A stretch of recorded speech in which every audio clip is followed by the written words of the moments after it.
habang dumaraan ang araw, lumalabas ang mga detalye, yung kwento tungkol dito sa anong ito, pangyayaring ito.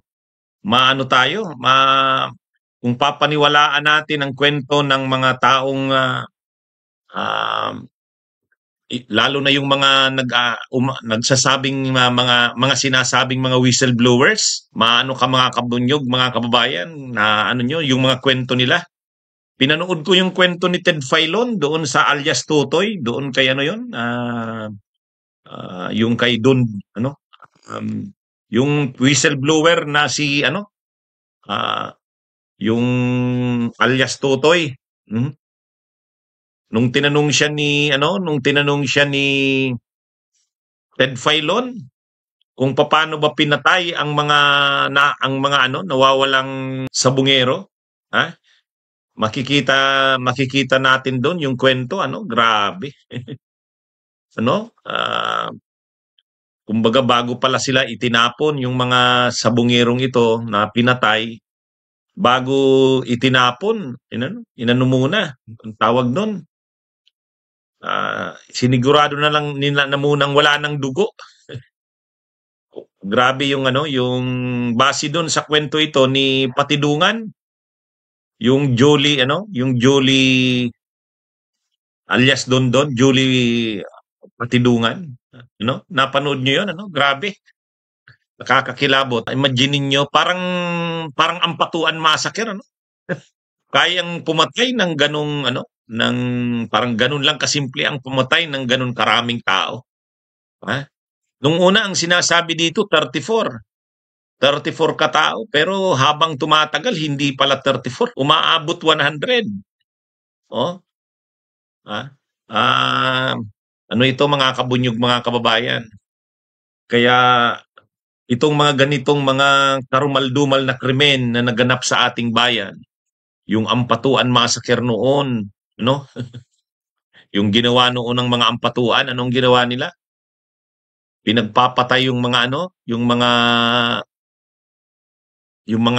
kapamilya ni Mango Dadato kasama yung mga media na nag-cover, habang na mga nasasakyan pa pinagbabaril sila para maitago yung krimen, gumamit ng mga bakho, inilibing yung pati yung mga sasakyan kasamang ibabaon. Grabe, ano. Kumbaga nakakakilabot ang ganyang mga krimen. Tapos ito naman, yung kay ano, Ampatuan dahil sa politika, ano, umabot sa ganun, pumatay ng ano, 52 katao yun, di ba? Yung namatay doon sa Ampatuan, yung Maguindanao Massacre. Ha? Sinong nagkumando ng pagpatay na yun? Si ano, yung Ampatuan, yung pamilya Ampatuan, yung ama, yung mga anak na mga politiko, dahil lang sa init sa politika.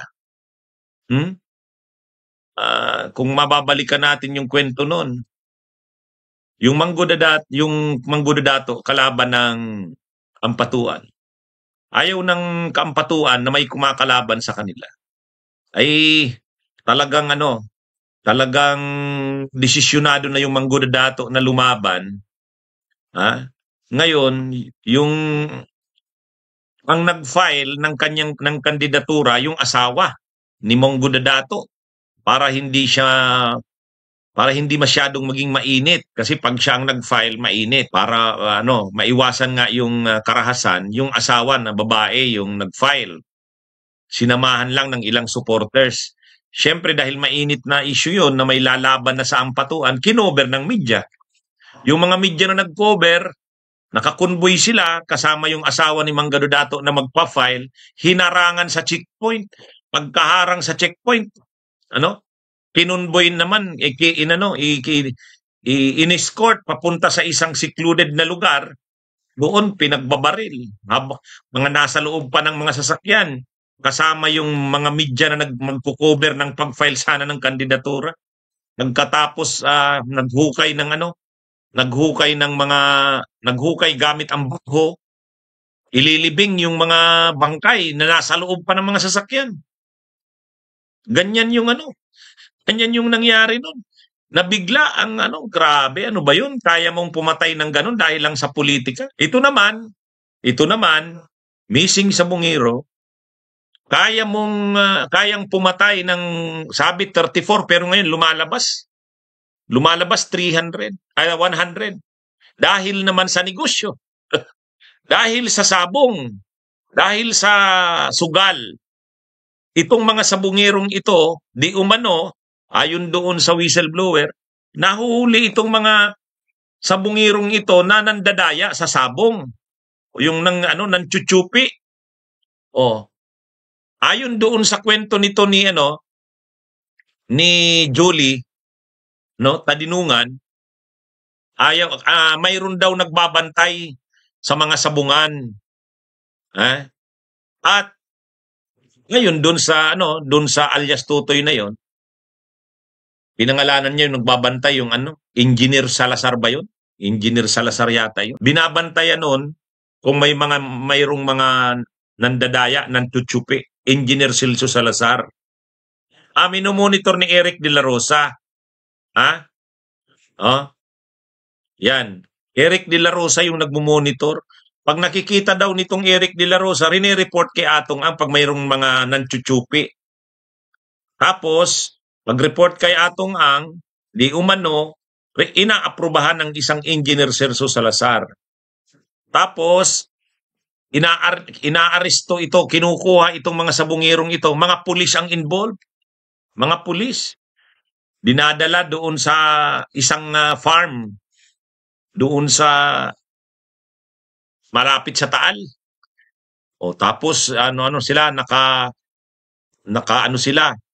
nakagapos ng hagwire. Tapos yun, pinagpapatay. Pinapaanuhan, kung sa amin sa Bicol, pinapatitian ng dugo. Ano bang tawag sa Tagalog? Pinapatitian. Dinidrain ng dugo. Grabe, nakakaano yun. Kaya ito mga kabunyog, mga kababayan, karumal-dumal talaga ang krimen. Tapos ilalagay sa sako, saka itatapon. So dito may involved na mga pulis. Ayon kay Secretary Boying Rimulya ng DOJ, yung mga pulis na involved nasa restrictive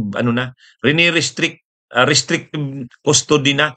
Ibig sabihin, tukoy na ito, 13 yata yun na pulis.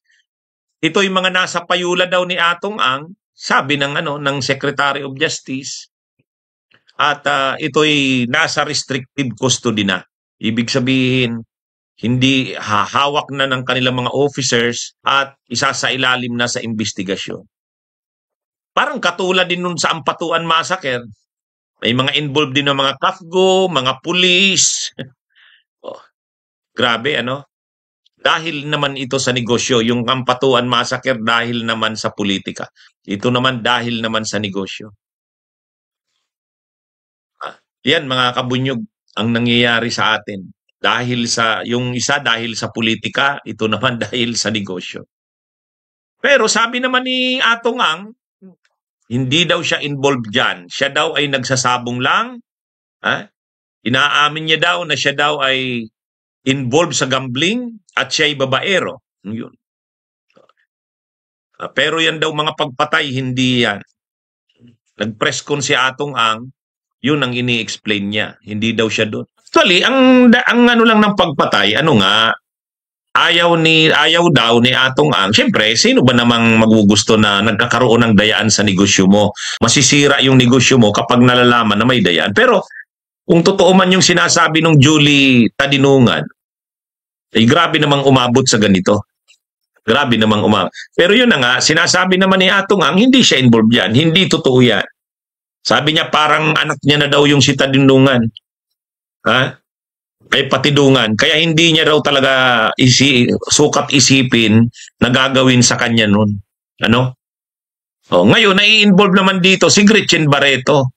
Ay si Gretchen Barreto, ang una, romantically linked naman talaga yan kay Atong Ang. Marami ng chismis dyan. Laging kasama si Atong Ang. Kaya lang, ang sabi naman ni Atong Ang, hindi naman kami niyan, wala kaming romantic na engagement daw. Business lang daw sila. Yung magpartner na si Gretchen Barreto at saka si Tony Boy Cuangco, Kasi ang asawa ang partner ni Gretchen Barreto, si Tony Boy Kung, bilyonaryo din yun. Bilyonaryo. Sabi ni Atong Ang, yung mag-asawang Gretchen Barreto at saka yung mag-asawa, hindi naman pala asawa kasi hindi naman kasal yan. Pero sila yung mag-partner, matagal ng partner. Investor sa negosyo ni Atong Ang. Ngayon, ginagamit nilang ang role daw ni Gretchen ay sa marketing. Siya yung humahawak ng manok, kaya yung mga pictures ng mga ganyan, para ma-promote yung negosyo nila. Yun din ang sabi ng abogada ni Gretchen Barreto. Hindi totoo na involved si Gretchen Barreto, hindi siya involved sa operations ng sabong na yan, na negosyo ni Atong Ang. Ano lang siya, lang daw, investor. Anyway, mga kabunyog, mga kababayan, malalim ng masyado ito. Lumalalim ang kwento nito. Kaya lang ang totoo dyan, ang sugal kasi sa Pilipinas, grabe, lulong sa sugal ang mga Pilipino eh. Ang sugal, talagang madugong pag-aawayan, marami ng patayan ng mga nangyari dyan. Ang mga sugal sa Pilipinas, may weteng, may sabong. Ito kasing sabong, yung traditional na sabong, hindi pa masyado eh. Naging matindi ang awayan dyan ng mga nila Atong Ang.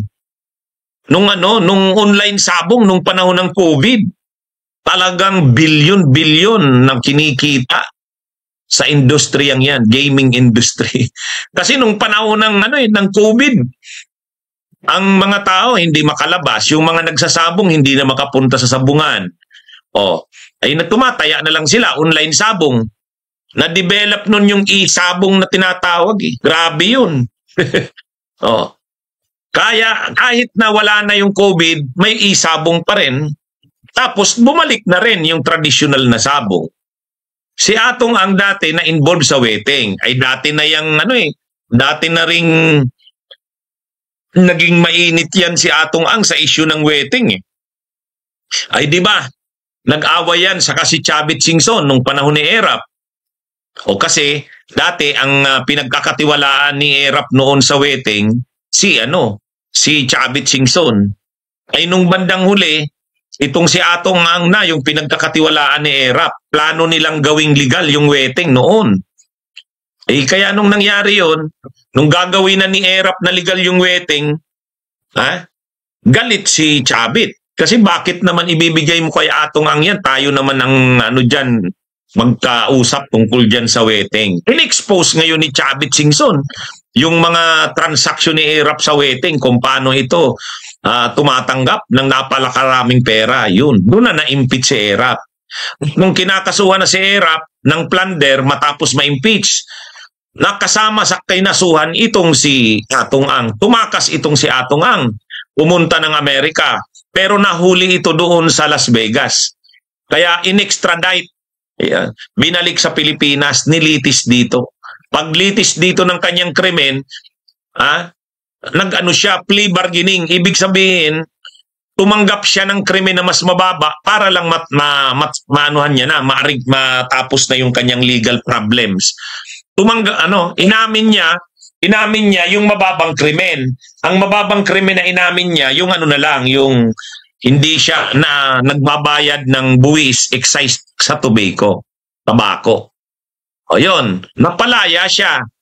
Nagbigay siya ng bayad sa gobyerno.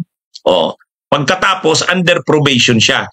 Under probation yan, si Atong. Tapos, dinevelop niya na yung legal na weteng, yung nagtayo siya ng kumpanya, yung Meridian Vista Gaming Corporation.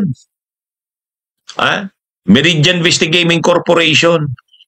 Para maka-operate yung Meridian Vista Gaming Corporation, na-legalize yung weteng, Hi-Alay, ang gamit na frontera, nagkuha siya ng permit doon sa SESA. Yung Cagayan Export Processing Zone Authority, doon siya kumuha ng ng permit para makapag-operate ng Hi-Alay na online, yung yung weteng, pero Hi-Alay ang nakaprontera.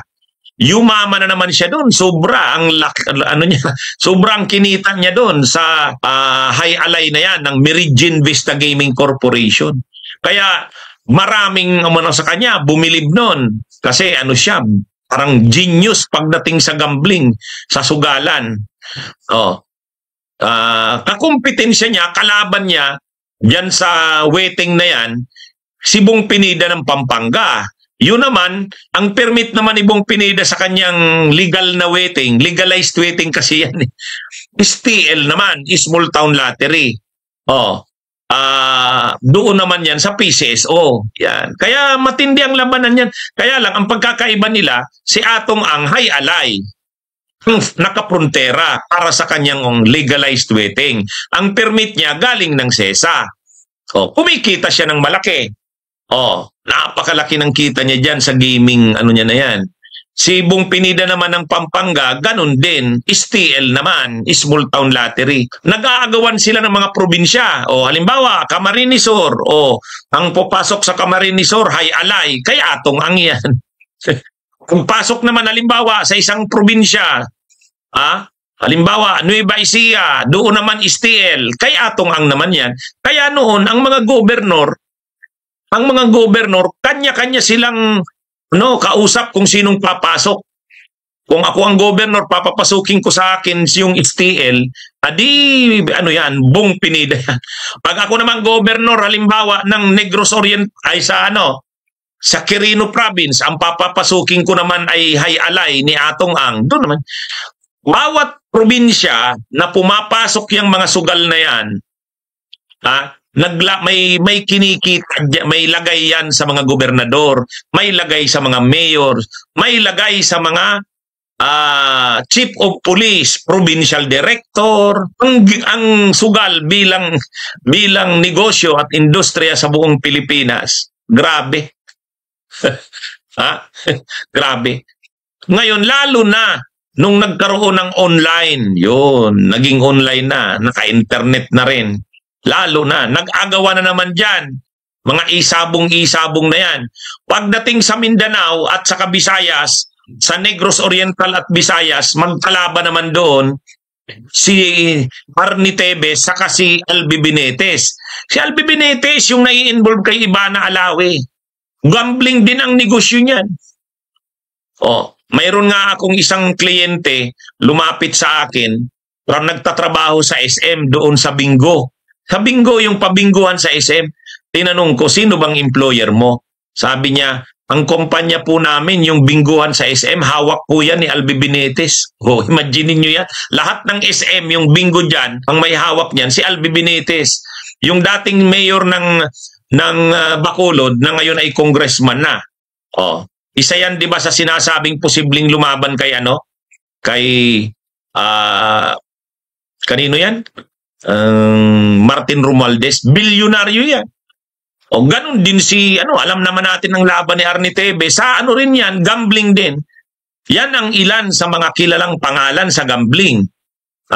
Si Albi Benitez, sa Visayas yan, saka Mindanao, saka itong si Tevez, tapos dito sa Luzon, si Bong Pineda, si Atong ang, marami pa yan.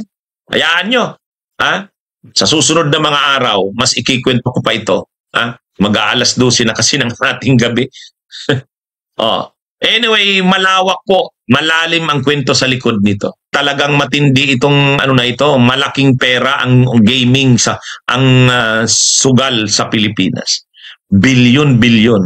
At kumikita dyan ang mga politiko, mga pulis, at siyempre, yung mga negosyante dyan, mga tulad ni Atong Ang, nila Pineda, ganyan. Kaya lang umaabot na ngayon sa ganyan, may marami ng mga issue hanggang sa mga patayan. Hindi natin alam kung totoo ba ang sinasabi ng whistleblower or totoo ba yung sinasabi ni Atong Ang.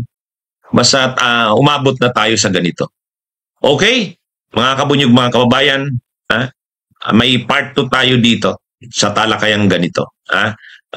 Marami tayong i-discuss tungkol dito. Magandang araw sa inyo.